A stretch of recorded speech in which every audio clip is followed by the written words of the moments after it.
En esta segunda parte, seguimos recordando a algunos de los artistas que formaron parte de la inolvidable época de oro del cine mexicano y que aún permanecen con vida en 2026. Christian Magnani, mejor conocida como Christian Martel, nació en Nancy, Francia, en 1936. Ya adolescente, empezó a competir en certámenes de belleza. Su momento decisivo llegó en 1953, cuando representó a Francia y ganó Miss Universo en 1953. Ese triunfo le abrió una puerta inmediata en el cine estadounidense y apareció en producciones de Hollywood con participaciones secundaria. Se casó con el estadounidense Ronnie Marengo en 1954 y se divorció al siguiente año. Debido a que ya no hubo propuestas interesantes para ella, decidió probar suerte en México, donde llegó y debutó en cine nacional con Abajo el telón, en 1955, protagonizada por Cantinflas. Su filmografía se extendió durante la segunda mitad de los años 50 y principios de los 60, grabando más de 20 películas. La última fue Juana Gallo, en 1961, encabezada por María Félix. Pero el verdadero parteaguas de su vida fue el matrimonio que la conectó con una de las familias políticas más visibles del México del siglo XX. Aunque en un inicio no fue bien aceptada por la familia por el hecho de ser actriz y que venía de un divorcio. Finalmente, en 1961, Christian se casó con Miguel Alemán Velasco. A partir de esa unión, se volvió ciudadana mexicana. Se retiró definitivamente de su carrera como actriz y tuvo 4 hijos. Asumió un papel público relevante cuando su esposo fue gobernador de Veracruz. Se le ubica como primera dama del Estado entre 1998 y 2004. Y como suele pasar con figuras rodeadas de mito, también quedó atrapada en rumores. Contenidos mediáticos han especulado sobre un supuesto vínculo con Pedro Infante, motivo por el cual el cantante había desaparecido. Pero todo esto es totalmente falso, puesto que Pedro Infante falleció en 1957 y la pareja comenzó su relación en 1958, por lo que esa falsa acusación queda descartada. Miguel Alemán Magnani, hijo de Christian y Miguel Alemán, se encuentra actualmente en una situación legal compleja que lo mantiene fuera de México por una supuesta defraudación fiscal. Hoy, con 91 años, la actriz Christian Martel se encuentra siendo cuidada por su esposo, hijos y nietos. Virginia Gutiérrez Rodríguez es una de esas figuras que construyeron la televisión mexicana desde sus cimientos. Nació en 1928 en Gómez Palacio, Durango. Hija de un piloto aviador y su madre pianista, Virginia se fue a la Ciudad de México para formarse como actriz en Bellas Artes. Su debut llegó temprano, en 1950 en el teatro, consolidándose como actriz de carácter, de las que sostienen historias y elencos completos. En el cine, su presencia se dio sobre todo como actriz de reparto en títulos como Los Tres Farsantes, Los Recuerdos del Porvenir, Vieja Moralidad y Yerma. Pero donde su nombre quedó verdaderamente anclado a la memoria colectiva fue en la televisión. Virginia pertenece a la camada pionera que entró cuando la TV mexicana. Participó en Abismos de Amor en 1961 y desde entonces se volvió un rostro habitual del melodrama nacional. Con los años, sumó telenovelas y producciones que atravesaron varias décadas. En 1952 se casó con el actor Luis Jimeno, y su matrimonio fue citado durante años como uno de los más sólidos del ambiente. Tuvieron 5 hijos y permanecieron juntos hasta la muerte de Jimeno en 2017, después de más de 6 décadas de vida compartida. Con el tiempo, Virginia se fue alejando del ritmo constante de las telenovelas y entró en un semirretiro, apareciendo de forma esporádica en televisión ya en los 2000, en proyectos como Bajo el mismo techo, en 2005, y La Rosa de Guadalupe. Actualmente tiene 97 años y vive rodeada de su familia. Elsa Cárdenas Rentería nació en Tijuana, Baja California, en 1935. Pero cuando tenía 8 años de edad, su familia se trasladó a la Ciudad de México. Desde joven estudió y se preparó como actriz en la Academia de Andrés Soler, ligada a la ANDA, y también cursó estudios de comunicación en la UNAM. Algo poco común en una generación donde muchas estrellas entraban al cine sin una ruta académica formal. Debutó en la película histórica El joven Juárez en 1954, y desde ahí empezó a encadenar trabajos justo en la etapa final de la época de oro, cuando todavía compartía créditos con figuras consagradas. Su gran giro llegó cuando su inglés, su fotogenia y el momento correcto la conectaron con producciones internacionales. Participó en Gigante en 1956, protagonizada por Elizabeth Taylor, Rock Hudson y James Dean, convirtiéndose en una de las mexicanas que lograron colarse a un set histórico de Hollywood. De regreso en el cine mexicano, trabajó en una filmografía amplia. En 1963 llegó otro capítulo mundialmente reconocible, con la película El ídolo de Acapulco, donde actuó con Elvis Presley. Y aunque Elvis no filmó realmente en Acapulco, la película funcionó como una de las herramientas de promoción turística más importantes para el puerto. En lo personal, Elsa tuvo un romance fugaz con Elvis Presley mientras se llevó a cabo la filmación de la película. La actriz tuvo 2 matrimonios con Guy Preston Patton y más tarde con Álvaro Torreblanca, con quien procreó a su único hijo. Su carrera no se cerró con el cine. También fue rostro constante de telenovela, apareciendo en melodramas de distintas generaciones, desde El amor tiene cara de mujer hasta Carrusel, La otra, Fuego en la sangre y Lo imperdonable. Hoy con 93 años, Elsa Cárdenas aún realiza apariciones en eventos y entrevistas. Alicia Caro es una de esas presencias discretas pero constantes que dejó huella en la época de oro sin necesidad de escándalos ni protagonismos estruendosos. Nació en Bogotá, Colombia, en 1930, con el nombre de Beatriz Segura Peñuela. Su madre fue Gertrudis Peñuela Eslava, poeta y periodista, una mujer de carácter fuerte. Beatriz hizo sus primeros estudios en Colombia y en 1939 se trasladó con su madre a la Ciudad de México. En la capital mexicana, su formación se fue orientando hacia las artes, estudió en colegios prestigiosos y aprendió a bailar. Ya adolescente, trabajó como maestra de baile en una academia, y ahí se cruzó una de esas casualidades que cambian destinos. La actriz Libertad Lamarque, que filmaba en México, acudió a esa academia para aprender a bailar y, al conocerla, notó su potencial. La recomendó con el director y productor Miguel Zacarías, famoso por descubrir y moldear estrellas. Antes de debutar, Alicia pasó por un proceso de preparación y finalmente llegó su primera oportunidad.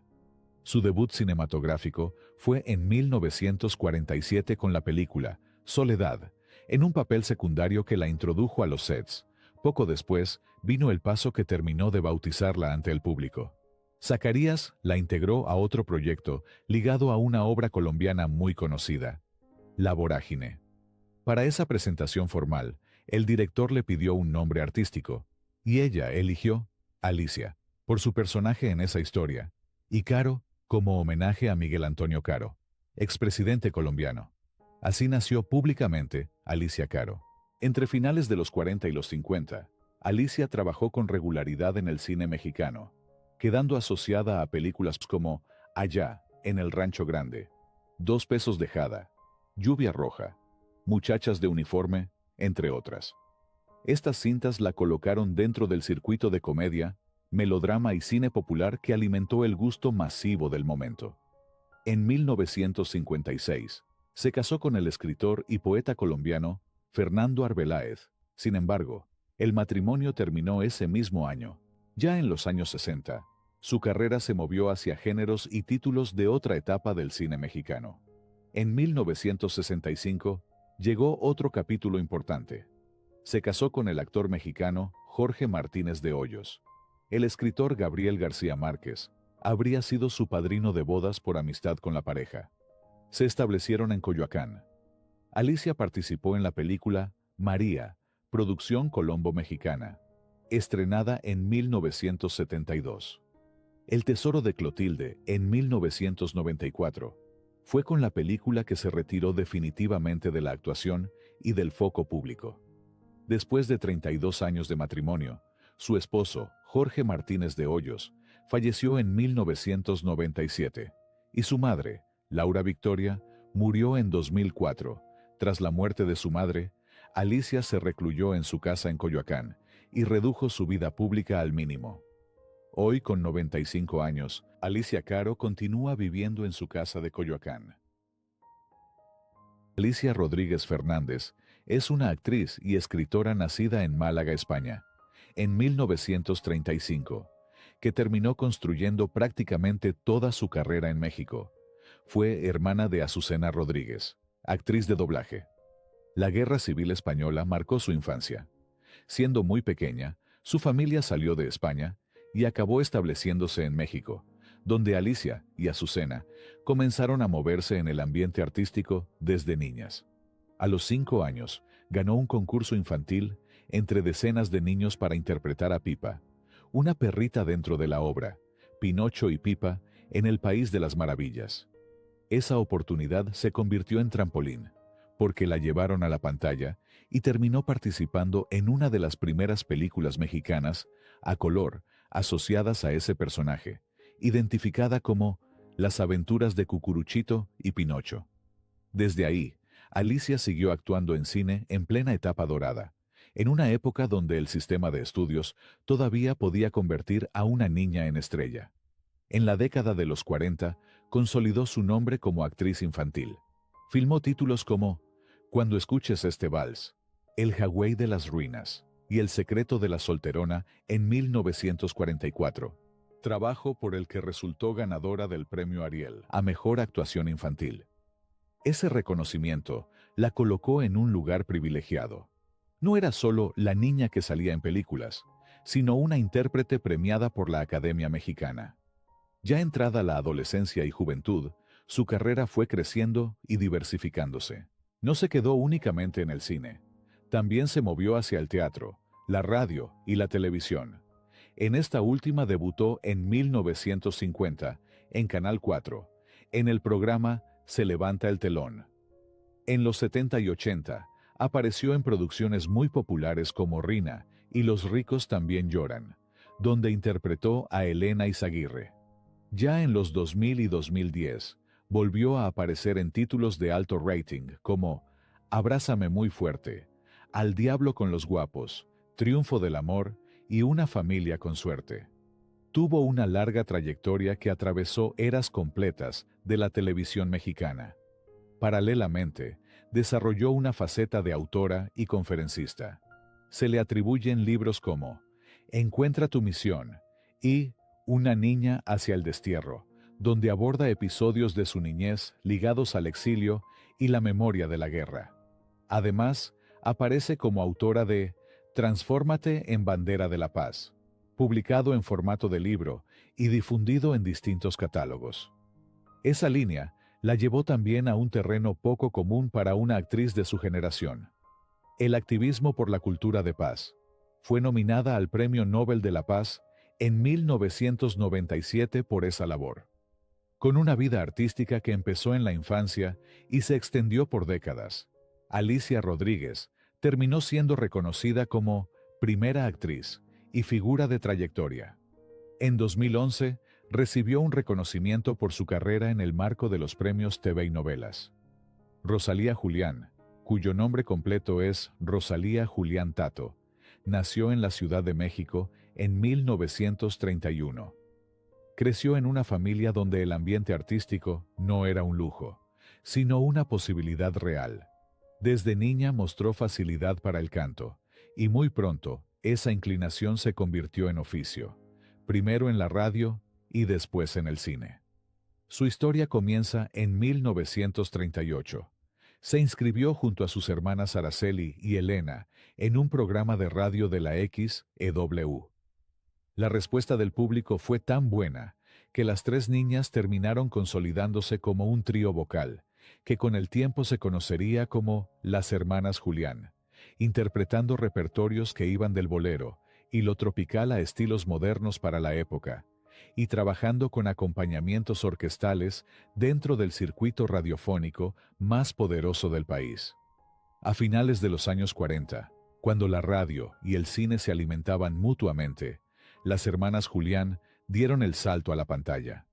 Su primera aparición cinematográfica relevante fue como acto musical en La Última Noche, en 1948, y desde ahí comenzaron a repetirse en películas de la época, a veces acreditadas como trío, y otras de forma individual, integrando números musicales que servían como atracción dentro del relato. En 1949, Rosalía conoció a Germán Valdés Tintán, mientras se gestionaban presentaciones teatrales para ella y sus hermanas. La relación se hizo pública, y durante esos años Germán las integró como acto musical a varias de sus producciones, por lo que el nombre de Rosalía empezó a circular no solo como cantante de radio, sino como figura habitual del universo tintanesco en el cine. Entre finales de los 40 y los 50, su presencia en pantalla quedó registrada en títulos donde aparece como parte del número musical del trío o ya con personajes acreditados. El 9 de mayo de 1956, Rosalía y Germán se casaron. Ese matrimonio también marcó un cambio profesional. La separación práctica del trío. El matrimonio procreó 2 hijos. Tras la muerte de su compañero y amigo, Marcelo Chávez, en 1970, Germán intentó sostener una nueva dupla escénica y Rosalía lo apoyó presentándose con él como Tintán y su costilla, con funciones y apariciones en México y en escenarios de Estados Unidos. Rosalía lo cuidó y acompañó hasta su muerte en 1973 a los 57 años. Hoy, con 94 años de edad, vive en Colorado, en Estados Unidos, cuidada y acompañada por sus seres queridos. Marta Ofelia Galindo Galván nació en 1929 en Mazatlán, Sinaloa. Comenzó en la Compañía Nacional de Teatro Infantil, donde ganó un concurso y con apenas 6 años debutó en Bellas Artes en una puesta de Pinocho. A inicios de los 40, llegó su debut cinematográfico con Las aventuras de Cucuruchito y Pinocho, lo que la coloca como una actriz que vivió la época de oro. Aunque el público masivo la recuerda por la televisión, su columna vertebral siempre fue el escenario. Su carrera se sostuvo por décadas con trabajos de apoyo, repartos secundarios y personajes de carácter. En 2022, por ejemplo, todavía fue homenajeada por la compañía Fénix Novohispano en el Teatro de la Ciudad, celebrando en escena una trayectoria que se contaba en más de 80 años. En 1958, tuvo a su única hija, la cantante Nina Galindo. Marta optó por retirarse de la dinámica del cine durante un periodo para concentrarse en criarla, manteniéndose más activa en teatro. Cuando su hija creció, Marta regresó al cine en 1970 con El juego de Susanka, y desde ahí volvió a aparecer de forma constante en proyectos de cine y televisión. Uno de los personajes que la volvió inolvidable para otra generación fue la maestra Canuta. Tras trabajar con Jorge Ortiz de Pinedo, él la invitó a interpretar a Canuta en Cero en Conducta, y luego retomó el personaje en La Escuelita VIP. En sus años recientes, Marta volvió a convertirse en tema de conversación por algo menos glamuroso, pero muy real: la falta de trabajo hacia actores mayores. En 2023, con 94 años, dio entrevistas pidiendo que se les abrieran oportunidades a intérpretes de la tercera edad y denunciando lo absurdo de desaprovechar experiencia y oficio. Hoy, a sus 96 años, Marta continúa activa y sigue siendo recordada por sus más de 8 décadas dedicadas al teatro, cine y televisión. Gracias por acompañarnos hasta el final de este video. Si aún no has visto la primera parte, te dejo el enlace en la descripción y también en el primer comentario para que puedas verla. Si disfrutaste este contenido, no olvides suscribirte al canal y regalarnos un like para seguir trayéndote más historias como esta. Nos vemos en el próximo video.